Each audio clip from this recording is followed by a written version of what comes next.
एक आदमी गलती से एक दुनिया भर में मशहूर गुलाबी हीरा खोद कर निकाल बैठा। यह हीरा इतना बड़ा और सुंदर था कि पूरी दुनिया को चौंका सकता था, लेकिन वह आदमी एक गुलाम था।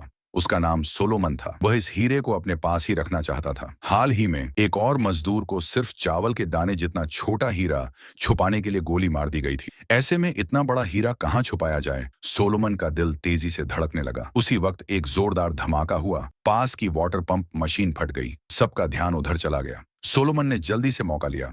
थोड़ा झुककर हीरे को अपनी उंगलियों के बीच पैर की उंगलियों में छुपा लिया। फिर वह शौचालय जाने का बहाना बनाकर वहां से चला गया। लेकिन बागी कमांडर ने सोलोमन के हाव भाव देखकर शक कर लिया और उसका रास्ता रोक लिया। उन्होंने सोलोमन की पूरी तलाशी ली, लेकिन हीरा उसकी पैर की तलहटी के नीचे छुपा हुआ था, इसलिए कुछ नहीं मिला। थोड़ी दूर जाकर सोलोमन ने जैसे ही हीरा छुपाने की कोशिश की, एक बंदूक की नली उसकी गर्दन पर लग गई। वही कमांडर था। उसने सोलोमन का पीछा किया था। सोलोमन हीरा देने ही वाला था कि किस्मत ने फिर उसका साथ दिया। तभी सरकारी फौज ने हमला कर दिया। एक बम दोनों के पास फटा। कमांडर गंभीर रूप से घायल हो गया और सोलोमन भाग निकला। बाद में सोलोमन एक सूखे पेड़ के नीचे हीरा गाड़ आया, लेकिन तभी सरकारी फौज ने उसे गिरफ्तार कर लिया। कैद खाने में सोलोमन की फिर से उसी बागी कमांडर से मुलाकात हो गई। वो मरा नहीं था, उसकी आंख घायल हो गई थी। उसने सबके सामने चिल्लाकर कहा, इस लड़के के पास एक अनमोल गुलाबी हीरा है। जो इसे ढूंढेगा उसे बड़ा इनाम मिलेगा। अब सबकी नजर सोलोमन पर लालच भरी हो गई। अपनी जान बचाने के लिए सोलोमन ने हीरे से इनकार कर दिया। यहां तक कि उसने अपने सारे कपड़े उतार दिए, यह साबित करने के लिए कि उसके पास कुछ नहीं है। छोटे मोटे लोगों को तो वह चकमा दे गया, लेकिन डैनी को नहीं। डैनी एक गोरा आदमी था, लेकिन अफ्रीका में ही पैदा हुआ और पला बढ़ा था। वह हीरों की तस्करी करता था और जहां भी हीरे होते वह वहीं मिल जाता। यह बहुत खतरनाक पेशा था। एक छोटी सी गलती और जान से हाथ धो बैठते। लेकिन डैनी के पास बहुत अनुभव था। उसने अपने चालाक और होशियार तरीकों को बहुत अच्छी तरह सीख लिया था। वो न सिर्फ चोरी और लूटपाट को पहचान और रोक सकता था, बल्कि हीरे जैसी तस्करी की चीजों को बेचने में भी माहिर था। उस दिन भी डैनी ने बड़ी आसानी से हीरों का एक और बैच हासिल कर लिया। अब इन हीरों को बगल के देश में ले जाकर बेचने के लिए डैनी ने खुद को एक मैगजीन का रिपोर्टर बताया और कुछ स्थानीय चरवाहों को साथ ले लिया। हीरे को एक भेड़ की खाल के नीचे सिल दिया गया था ताकि कोई पकड़ न सके, लेकिन जिसे कभी कोई नहीं पकड़ पाया। इस बार डैनी गलती कर बैठा। जब उसे पकड़े जाने का खतरा हुआ तो डैनी को मजबूरी में अपने बॉस कटसी को बुलाना पड़ा।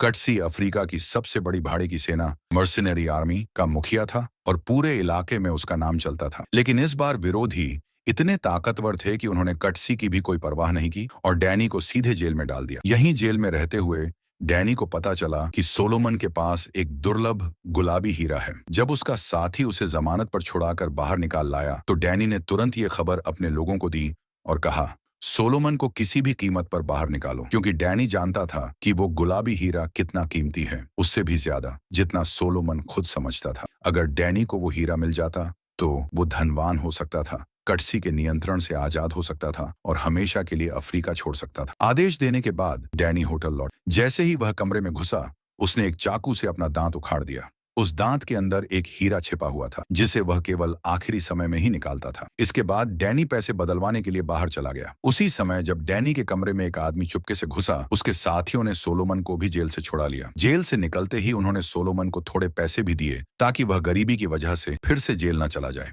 सोलोमन बहुत हैरान था, लेकिन उसने ज्यादा नहीं सोचा, क्योंकि इस समय उसका ध्यान सिर्फ अपने परिवार को ढूंढने पर था। दरअसल सोलोमन पहले एक आम मछुआरा था जो अपनी प्यारी पत्नी और 3 बच्चों के साथ जीवन बिता रहा था। हालांकि जीवन साधारण था, लेकिन शांति नहीं थी। उसका बेटा जेल बहुत संयमी, समझदार और पढ़ाई में अच्छा था। हर दिन वह समय पर उठकर 5 किलोमीटर पहाड़ी रास्ता पार करके स्कूल जाता था। लेकिन एक दिन जब सोलोमन अपने बेटे को स्कूल से लेने गया, तभी अचानक बंदूकधारी विद्रोहियों रिबल्स का एक दल आ गया। ये लोग बेहद क्रूर और निर्दयी थे। गांव में घुसते ही उन्होंने बच्चों समेत आम लोगों पर गोलियां चलानी शुरू कर दी। लेकिन जब ये लोग मारते थे तब भी उनकी आंखें नहीं झपकती थीं, जैसे इंसानियत बची ही नहीं थी। उस भगदड़ में सोलोमन ने अपनी पत्नी और बच्चों को भागने में मदद की, लेकिन उसे खुद पकड़ लिया गया। शुरू में तो उन्होंने कहा कि उसका हाथ काट दिया जाएगा, लेकिन फिर देखा कि वह ताकतवर और मजबूत है, इसीलिए उन्होंने उसे हीरे की खान में मजदूरी करने के लिए भेज दिया। यहीं से कहानी की शुरुआत वाली घटना शुरू हुई थी। दूसरी ओर पैसे बदलने के बाद डैनी एक बार बारमैखाना गया लेकिन उसका मकसद मजे करना नहीं था, बल्कि बार के मालिक से मिलकर एक पिस्तौल मंगवाना था। इसी दौरान उसकी नजर मैटी नाम की एक सुंदर लड़की पर पड़ी। शुरू में डैनी का इरादा सिर्फ एक रात गुजारने का था, लेकिन थोड़ी बातचीत के बाद डैनी को पता चला कि मैटी एक रिपोर्टर है और उसने तुरंत यह भी समझ लिया कि डैनी हीरों की तस्करी करता है। डैनी को पत्रकारों से नफरत थी, लेकिन मैटी पीछे ही पड़ गई। वह चाहती थी कि डैनी उसे ब्लड डायमंड, रक्त हीरों के कारोबार और उसके सबसे बड़े तस्कर के बारे में जानकारी दे। हालांकि डैनी को खूबसूरत औरतें पसंद थीं, फिर भी वह किसी अजनबी रिपोर्टर को कोई भी जानकारी देने को तैयार नहीं था। जब डैनी होटल लौटा और देखा कि उसका कमरा पूरी तरह बिखरा पड़ा था, तो उसे समझ में आ गया कि उसके ही किसी साथी ने गुलाबी हीरे की खबर कर्नल कटसी को लीक कर दी थी। डैनी जानता था कि इस खूंखार जमीन पर भरोसे की कोई कीमत नहीं, फिर भी वह गुस्से से भर गया। उसी वक्त वो आदमी भी सामने आ गया जो डैनी के कमरे में घुसा था। बाहर से दोनों सामान्य बातचीत करते दिखे, लेकिन अंदर ही अंदर दोनों के इरादे अलग थे। डैनी ने तय कर लिया कि अब वह खुद जाकर कर्नल से सीधे बात करेगा और उसने गुस्से में उस आदमी के मुंह पर जोरदार मुक्का मारा। थोड़ी ही देर बाद डैनी को कर्नल के बंगले पर चाय पर बुलाया गया। कटसी, जो अफ्रीका का सबसे बड़ा भाड़े का नेता था, हीरों की तस्करी करता था और सरकार की ओर से बागियों को दबाने का काम भी करता था। यानी वो जंग से ही अमीर बन गया था। ऐसे आदमी के लिए जो सिर्फ पैसे से मतलब रखता था और सबको नीचा समझता था, एक दुर्लभ गुलाबी हीरा कैसे छोड़ा जा सकता था। इसलिए उसने डैनी को साफ साफ आदेश दिया, वो हीरा लेकर आओ। अगर लाओगे तो तुम्हारा पुराना सारा कर्ज माफ कर दूंगा। कर्नल जानता था कि डैनी अब अफ्रीका छोड़ना चाहता है। उसने जमीन से लाल मिट्टी उठाकर कहा, यही तुम्हारा घर है, तुम अफ्रीका कभी नहीं छोड़ सकते। डैनी, जो बचपन से कर्नल के साथ रहा था, उसकी क्रूरता और चालाकी को जानता था, इसलिए उसने अपना गुस्सा दबाया और सोलोमन से निपटने पर ध्यान केंद्रित किया। लेकिन इस समय सोलोमन अब किसी पर भरोसा नहीं करता था। वह बार बार यही कहता कि उसने कभी कोई गुलाबी हीरा देखा ही नहीं। इसलिए डैनी को अब समय खींचने की तरकीबें अपनानी पड़ी। शाम को डैनी फिर से बार में गया। बार मालिक ने उसे वो पिस्तौल दे दी जो उसने मंगवाई थी और साथ ही एक चौंकाने वाली खबर दी, बागी कल यहाँ हमला करेंगे, बेहतर होगा कि तुम जल्द से जल्द यहाँ से निकल जाओ। उसी समय डैनी की फिर से मैटी से मुलाकात हो गई। पिछली बार दोनों झगड़कर अलग हुए थे, लेकिन इस बार वे ऐसे मिले जैसे प्यार में बिछड़े प्रेमी हों। बस फर्क इतना था, डैनी सिर्फ जिस्म की चाहत में था और मैटी सिर्फ तस्करी की जानकारी चाहती थी। हालांकि माहौल बहुत उलझा हुआ था, फिर भी मैटी और डैनी में से कोई भी झुकने को तैयार नहीं था। मैटी ने गुस्से में आकर सीधा हमला किया और कहा कि वह ऐसे लोगों को बहुत देख चुकी है जो पैसों के लिए इंसानों की जान की कोई कदर नहीं करते। डैनी को भी अब कोई दिलचस्पी नहीं रही, लेकिन जब वह बार में शराब पीने गया तो मैटी ने उसका पीछा किया और उसे जाने नहीं दिया। इस बार डैनी भी चुप नहीं रहा और बोला, तुम खुद को बहुत महान समझती हो, सोचती हो कि तुम अफ्रीका को बदल दोगी। असल में तुम भी ब्लड डायमंड के धंधे का हिस्सा हो। अगर अमेरिका की लड़कियां परी कथा जैसी शादी और चमचमाता हीरा न चाहती तो ये हीरे इतने कीमती न होते और कोई इन्हें तस्करी से लाने की कोशिश न करता। मैटी ने जवाब दिया, हर अमेरिकी लड़की सपनों की शादी नहीं चाहती, जैसे हर अफ्रीकी इंसान हिंसा और खून खराबा नहीं करता। हर दिन बहुत से लोग अच्छे काम करते हैं, पर वो तुम में से कोई नहीं।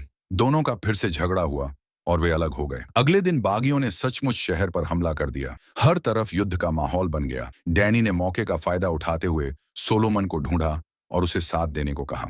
अब वो गुलाबी हीरा एक खतरा बन चुका था जिसे बेचना असंभव था, लेकिन सोलोमन सिर्फ अपने परिवार को ढूंढने में ही लगा था। यह देखकर डैनी बोला, अगर मैं नहीं रहा तो तुम्हारे पास अपनी किस्मत बदलने या अपने परिवार को ढूंढने का कोई मौका नहीं होगा। इसी बीच बागियों ने जबरदस्त हमला कर दिया। भागते हुए डैनी उसे समझाता रहा और सोलोमन ने कांपते हुए साथ देने का फैसला कर लिया। अब सरकार और बागियों के बीच जंग शुरू हो चुकी थी। सरकारी सेना को नागरिकों की जान की कोई परवाह नहीं थी। डैनी, जो एक अनुभवी लड़ाका था, सोलोमन को गोलियों की बारिश से बचाकर एक टूटे फूटे इमारत में ले गया।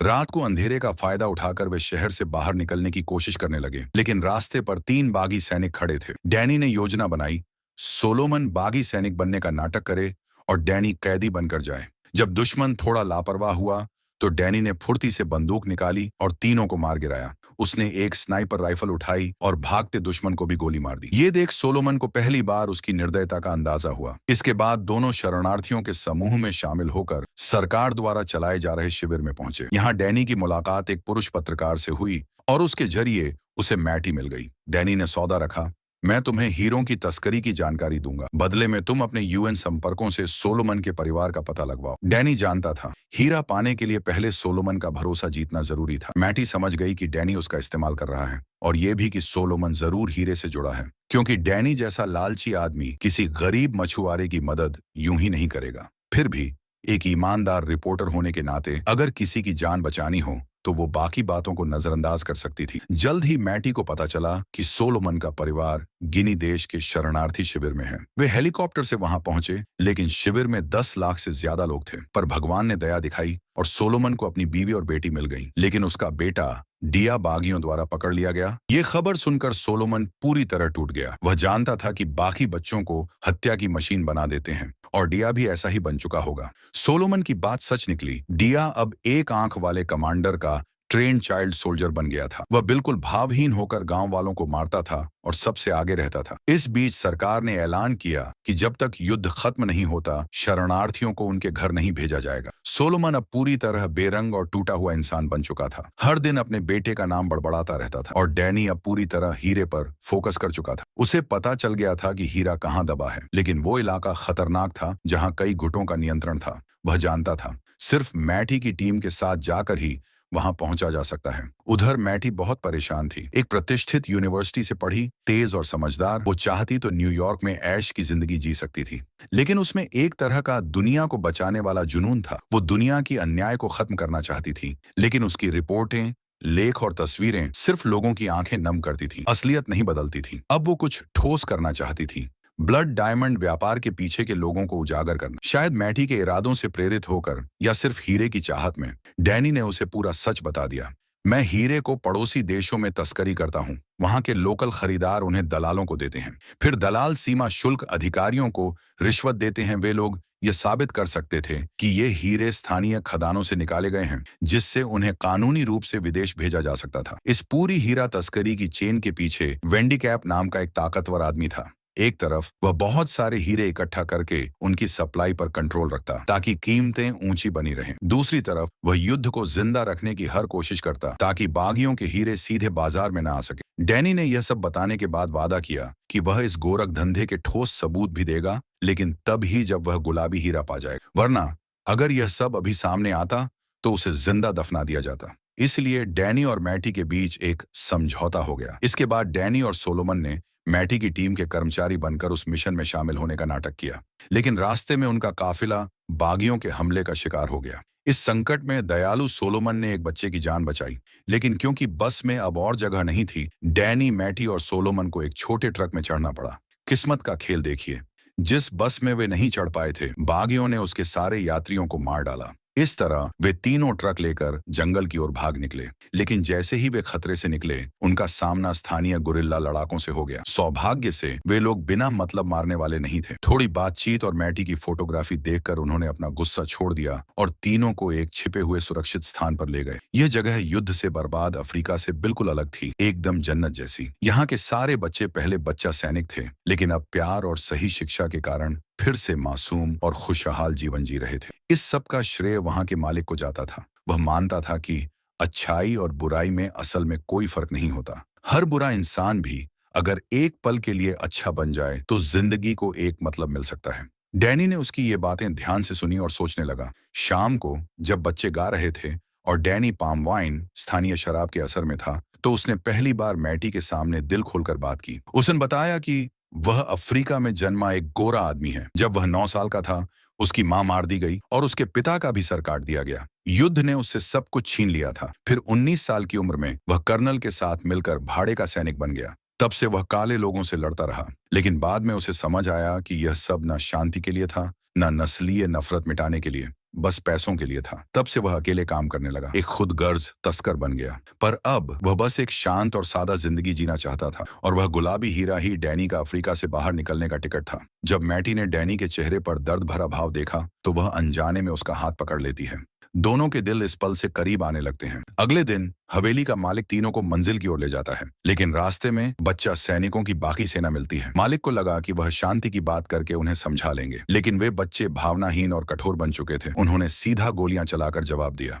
डैनी ने तुरंत अपनी बंदूक निकाली और उन्हें डराया। बच्चों के डर का फायदा उठाकर उसने गाड़ी भगाई और वहां से निकल गए। इसी बीच पास ही कर्नल का कैंप था। हवेली का मालिक बुरी तरह घायल हो चुका था, इसलिए डैनी को मजबूरी में उसे बचाने के लिए कैंप ले जाना पड़ा। अच्छी बात यह थी कि हवेली के मालिक के जिंदा बचने की उम्मीद थी और मैटी शरणार्थियों के साथ सुरक्षित जा सकती थी। लेकिन बुरी खबर यह थी कि कर्नल खुद अपनी सेना लेकर कोनो जाने की तैयारी कर रहा था, जहां गुलाबी हीरा था, और उसने डैनी को भी साथ चलने का हुक्म दिया। लेकिन डैनी जानता था कि अगर वह सेना के साथ गया तो उसे हीरे का एक कण भी नहीं मिलेगा। इसलिए जैसे ही वह तंबू से बाहर निकला, उसने तुरंत मैटी से मदद मांगी कि वह हथियार घर आर्मरी के पास खड़े सैनिकों का ध्यान भटकाए, ताकि वह चुपचाप अंदर जाकर हथियार चुरा सके और सोलोमन को खुद ले जा सके। मैटी समझ गई कि डैनी जानबूझकर एक खतरनाक मिशन पर जा रहा है और शायद ये उसकी आखिरी यात्रा हो। रोते हुए उसने सिर हिलाकर हामी भर दी। डैनी ने वह सबूत भी उसे सौंप दिए, ताकि अगर वह कोनों में मारा भी जाए तो भी मैटी सच्चाई सबके सामने ला सके।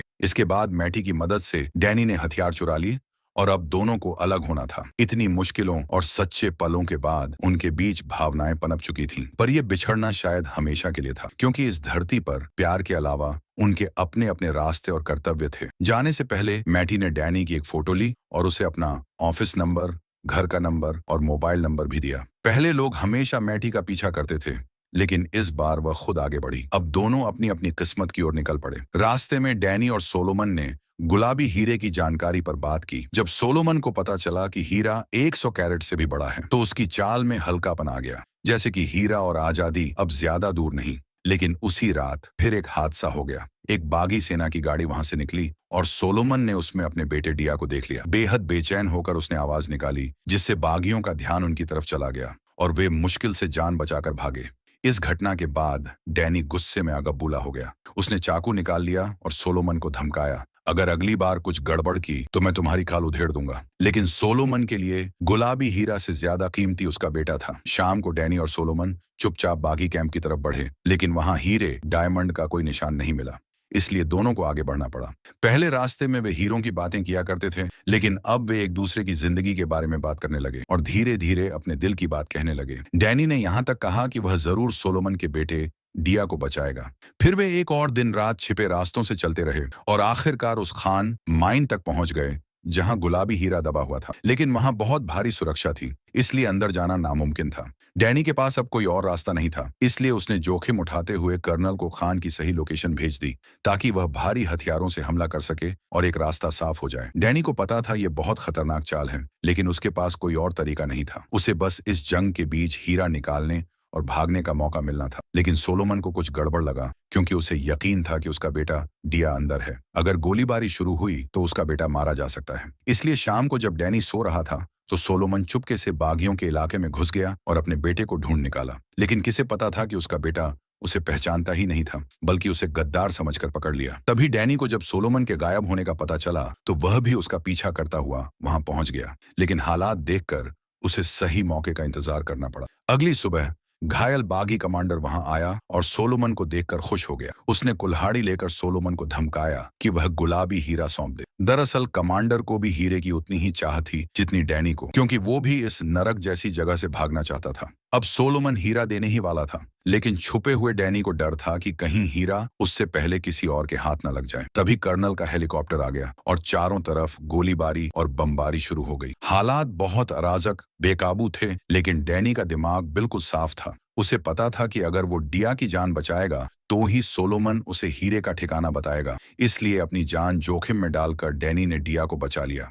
वहीं दूसरी ओर सोलोमन को भी बदला लेने का मौका मिल गया और उसने लोहे की छड़ से एक आंख वाले कमांडर का सिर कुचल दिया। अब क्योंकि कर्नल की सेना के पास जबरदस्त हथियार थे, इसलिए बागियों को जल्द ही पूरी तरह से खत्म कर दिया गया। अब सभी की नजरें फिर से सोलोमन पर टिक गईं और सोलोमन भी समझ गया कि हीरे की जगह ही उसकी सबसे बड़ी ताकत है। इसलिए उसने कुछ नहीं कहा, जब तक कर्नल ने यह नहीं कहा कि अगर डैनी सोलोमन से हीरे की जगह निकलवा ले तो वह हीरे को 60-40 के हिस्से में बांट देगा, वरना दोनों को मार दिया जाएगा। तब जाकर डैनी ने सोलोमन के बेटे डिया को सामने लाया। अब जब फिर से सोलोमन की कमजोरी उसके सामने थी तो सोलोमन मजबूरी में मान गया। इसके बाद सभी लोग उस जगह पहुंचे जहां हीरा दबा था, लेकिन वहां की जमीन पहले ही बागियों द्वारा खुदी और बर्बाद हो चुकी थी। फिर भी सोलोमन ने खुद को जबरदस्ती तैयार किया और खुदाई करने लगा। इस वक्त डैनी और सोलोमन दोनों को समझ आ गया था कि जैसे ही हीरा मिल जाएगा उनकी जान को खतरा निश्चित है। डैनी ने अचानक पास खड़े एक सिपाही से सिगरेट मांगी,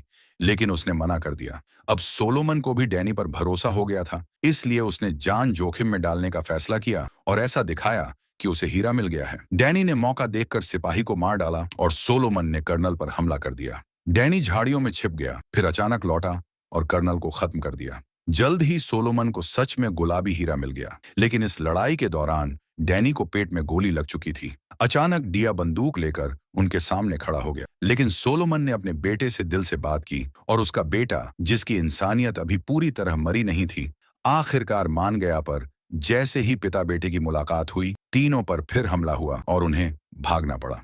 रास्ते में डैनी ने हीरा वापस मांगा और अपने साथी से पहले ही एक प्लेन मंगवाने की बात कर ली थी, लेकिन प्लेन को उतरना था सामने वाले पहाड़ की चोटी पर और वहां तक पहुंचने के लिए 10 किलोमीटर ऊंचा पहाड़ी रास्ता पार करना था। डैनी की तेज सांसें सुनकर सोलोमन ने उसे रुकने को कहा, लेकिन दुश्मन कभी भी पीछा कर सकता था, इसलिए वे तेजी से चढ़ते रहे। थोड़ी ही देर में डैनी थक कर गिर पड़ा। अब उसे यकीन हो गया कि वह ज्यादा देर तक नहीं बचेगा। उसने वह हल्का गुलाबी हीरा निकाला जिसके लिए उसने अपनी जान तक दांव पर लगा दी थी, लेकिन अब उसके पास उस हीरे का फायदा उठाने का वक्त नहीं बचा था। हालांकि उसे पता था कि लोग पैसे और दौलत के लिए जान तक दे देते हैं, लेकिन अब जब सफलता उसके इतने करीब थी तो भी उसे थोड़ा पछतावा हुआ। लेकिन फिर भी डैनी ने वह हीरा सोलोमन को दे दिया। डैनी ने सिर्फ हीरा ही नहीं दिया, बल्कि सोलोमन को मैटी का विजिटिंग कार्ड भी दिया और कहा कि जब वह राजधानी पहुंचे तो मैटी को कॉल करके मदद लेना। साथ ही उसने सोलोमन को एक बंदूक भी दी और खास तौर पर चेतावनी दी कि अपने साथी पर कभी भरोसा मत करना। तभी दुश्मन पीछे से आ पहुंचे। सोलोमन और उसके बेटे को भागने का समय देने के लिए डैनी ने अकेले ही बंदूक उठाई और लड़ाई शुरू कर दी। जब उसने देखा कि सोलोमन और उसका बेटा दूर निकल गए हैं तो उसने राहत की सांस ली। इसके बाद डैनी ने सैटेलाइट फोन से मैटी को कॉल किया और कहा कि किसी भी हाल में सोलोमन और उसके बेटे को बचा लो। शुरू में कॉल पाकर मैटी बहुत खुश हुई, लेकिन जैसे जैसे डैनी की सांसें भारी होती गईं, मैटी को कुछ गड़बड़ लगा और उसका दिल बैठ गया। इसी समय साथी का हेलीकॉप्टर डैनी के ऊपर से गुजरा, लेकिन अब डैनी को कोई पछतावा नहीं था। वह बस बोला, यह जगह कितनी खूबसूरत है, काश तुम भी यहाँ होती। उसे खुशी थी कि उसने मैटी को सच्ची कहानी बता दी ताकि वह अपने लेख में सब कुछ लिख सके। अब मैटी भी डैनी की बात समझ गई। वह रोते हुए बोली, काश मैं तुम्हारे साथ होती। लेकिन डैनी ने कहा, कोई बात नहीं, मैं वहीं हूं जहां मुझे होना चाहिए। कॉल काटने के बाद डैनी ने अपने पास की खून से भीगी मिट्टी उठाई, जैसे वह मान रहा हो कि कर्नल की बात सही थी। यही उसका नसीब था। वह बचने की बहुत कोशिश कर चुका था, लेकिन अंत में वहीं मरा जहां पैदा हुआ था। सूरज की आखिरी किरणों में डैनी ने शांति से आंखें बंद कर ली और इस अंधेरे धरती पर एक चमकती हुई सफेद रेखा बन गया। कुछ समय बाद सोलोमन ने मैटी की मदद से गुलाबी हीरा लंदन पहुंचाया। मैटी की योजना से सोलोमन का हीरा व्यापार के बड़े लोगों से समझौता हुआ। शर्त थी, वो सोलोमन के परिवार को खोजने में मदद करेंगे। आखिरकार सोलोमन का परिवार फिर से मिल गया और हीरे की सौदेबाजी को मैटी ने पूरी तरह रिकॉर्ड कर लिया। बाद में मैटी ने अपने पास के सबूतों के आधार पर ब्लड डायमंड, खूनी हीरा व्यापार के काले सच को उजागर कर दिया। सोलोमन ने भी गवाह बनकर दुनिया को बताया कि अफ्रीका में क्या क्या खून खराबा हुआ था। आखिरकार मई 2003 में 40 देशों ने किम्बरली प्रोसेस सर्टिफिकेशन पर साइन किया, जिसका मकसद था खूनी हीरों की खरीद फरोख्त को रोकना। कोई भी हीरा जो कानूनी तरीके से खदान से निकाला गया हो, उसे एक सुरक्षित डिब्बे में पैक किया जाता है और उसके साथ किम्बरली सर्टिफिकेट होना जरूरी होता है, तभी उसे दूसरे देश में भेजा जा सकता है। अगर ऐसा नहीं है तो ऐसे हीरों को गैर कानूनी माना जाता है। असल में हीरा सिर्फ एक सादा और पारदर्शी पत्थर होता है, लेकिन इंसानी लालच और भौतिक चीजों की चाह ने इसे पवित्रता, रॉयल्टी, दौलत और ताकत का प्रतीक बना दिया है। और जब लोग ज्यादा मुनाफा कमाना चाहते हैं तो इंसान के अंदर की बुराई सामने आने लगती है, जिससे शोषण और खून खराबा होता है। अंतर्राष्ट्रीय नियम भले ही इस गैर कानूनी व्यापार को धीमा कर दें या रोक दें, लेकिन वे इंसानी लालच को नहीं रोक सकते।